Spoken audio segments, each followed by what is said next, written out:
Bismillahirrahmanirrahim. Assalamualaikum warahmatullahi wabarakatuh. Innal hamdalillah nahmaduhu wa nasta'inuhu wa nastaghfiruh wa na'udzu billahi min shururi anfusina wa min sayyiati a'malina. May yahdihillahu fala mudilla lahu wa may yudlil fala hadiyalah. Asyhadu an la ilaha illallah wahdahu la syarikalah wa asyhadu anna Muhammadan abduhu wa rasuluh, amma ba'd.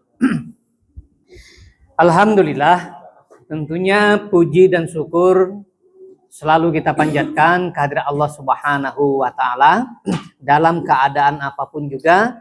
Karena apa? Kita telah banyak menerima kenikmatan yang dilimpahkan oleh Allah Subhanahu wa taala, baik kenikmatan iman, kenikmatan Islam, kenikmatan kesehatan, dan insya Allah kenikmatan umur yang panjang dan barokah.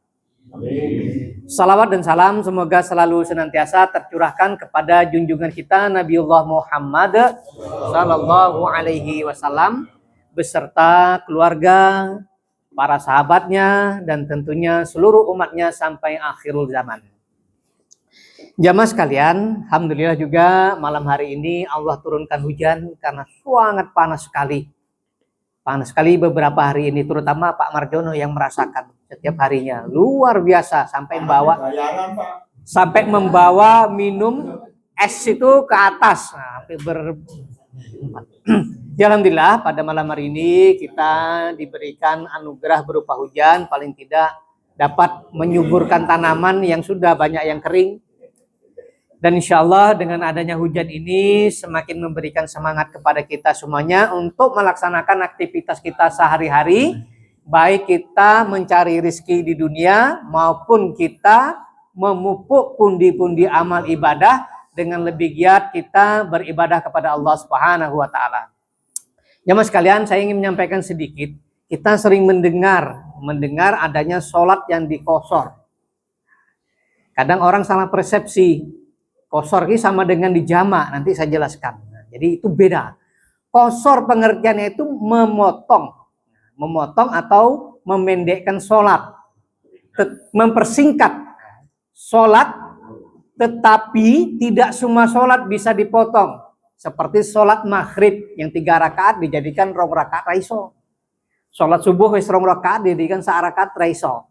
Yang bisa kita kosor adalah sholat duhur, asar, dan isya. Nah, Rasulullah SAW dulu saat akan bepergian jauh dia selalu mengkosor. Tapi jangan dibayangkan sholat Rasulullah dengan sholatnya kita. Kita 1 rakaat kadang 30 detik, wes ruku. Nah, jangan disamakan. Jadi Rasulullah sholatnya bacaannya sangat panjang. Nah, masalah dia berapa menit saya tidak tahu. Tapi sangat panjang kalau Rasulullah itu 1 rakaatnya itu lama. Dan Allah Subhanahu wa taala dasarnya adalah firman Allah dalam Quran surah An-Nisa ayat 101. Saya bacakan artinya saja. Dan apabila kamu bepergian di muka bumi, maka tidaklah mengapa kamu mengkosor sholat jika kamu takut diserang orang-orang kafir. Nah, kita pun dibolehkan karena ini diberikannya satu keringanan untuk mengkosor sholat apabila kita ingin bepergian jauh. Terutama kita bepergian dengan menaiki kendaraan umum. Misalkan naik bis takut ketinggalan sing liyane wis numpak bis, kita boleh kosor. Nah, syarat-syarat kita mengkosor itu tidak sembarang. Ada beberapa syarat, Bapak-bapak sekalian. Yang pertama adalah syaratnya sedang dalam perjalanan jauh. Nah, kategori perjalanan jauh nih berapa kilometer. Nah, kalau dihitung dengan kilometer itu adalah lebih dari 81 kilometer jaraknya. Nek kene Solo cerak, kene Solo orang anti swida. Ini memang waktunya lama karena macet.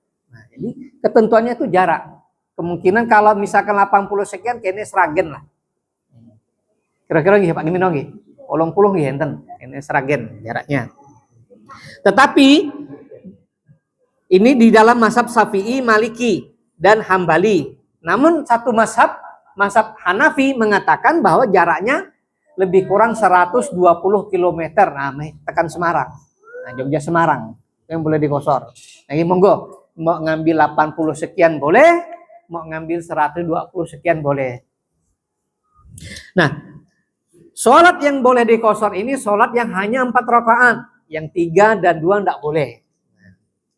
Dan tentunya niat kita bepergian tentunya harus kita niatkan dahulu sebelum kita mengkosor. Jangan lupa, kita ingin berpergian kemana, kosor boleh.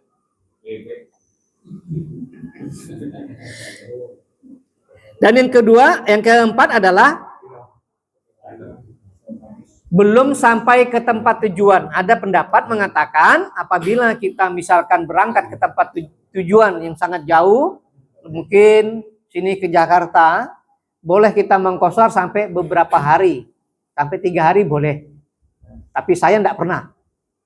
Nah, begitu udah sampai ya waktunya sholat misalkan duhur, asar 4 rakaat ya 4 rakaat karena bacaan saya pendek. Mengkulhu. Nah, kemudian yang jelas perjalanan safar kita ini bukan untuk berbuat maksiat.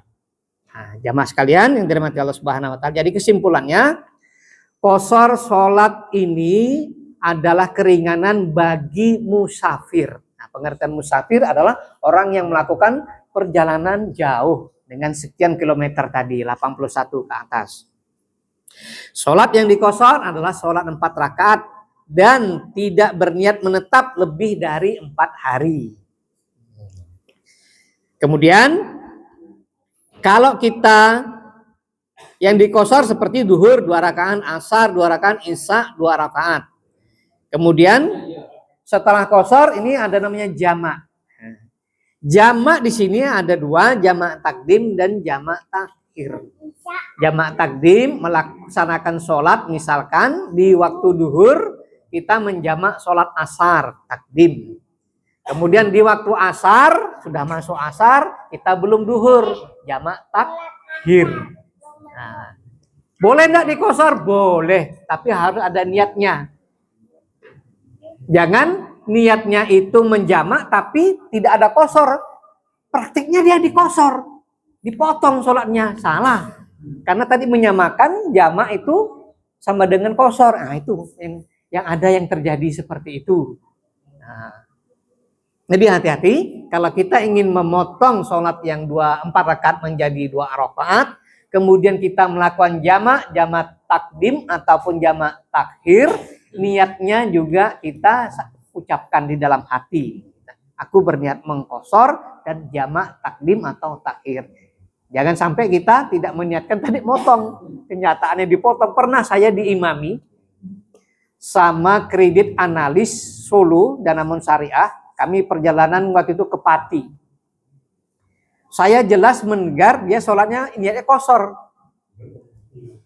Maksudnya niatnya jamak, tidak dikosor. Ternyata saya kira itu tahiyat awal, ternyata tahiyat akhir salam. Habis itu saya tanya, mau jenengan niat kosor mboten? Mboten nih Pak. Waduh.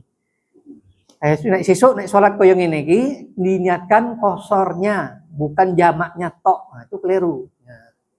Jadi Bapak-bapak jamaah sekalian yang dirahmati Allah Subhanahu wa taala. Jadi bahwa pengertian kosor itu adalah memendekkan rakaat yang 4 menjadi 2, sedangkan yang jamak itu menggabungkan waktu sholat. 2 sholat dalam 1 waktu, tapi jangan terbalik. Pengen menjamak asar di waktu duhur, jamak takhir niatnya keliru. Jamak takhir itu yang terakhir. Jadi kita belum sholat duhur, tapi sudah masuk asar dalam perjalanan, itu jamak takhir. Saya pernah terbalik juga. Ngimami juga itu tahun 91 di masjid. Dulu masjidnya itu di dekat rumah sakit Harjo Lukito di komplek. Begitu rampung, aku niatku keliru ya. Wis lah, bacot. Kalau teman saya perjalanan dari jauh. Jadi Bapak-bapak jamaah sekalian, beberapa keringanan ini kita dipersilahkan untuk menggunakannya, tetapi sesuai dengan syarat dan ketentuannya. Jadi tidak ada niat perjalanan jauh, ternyata kita kosor.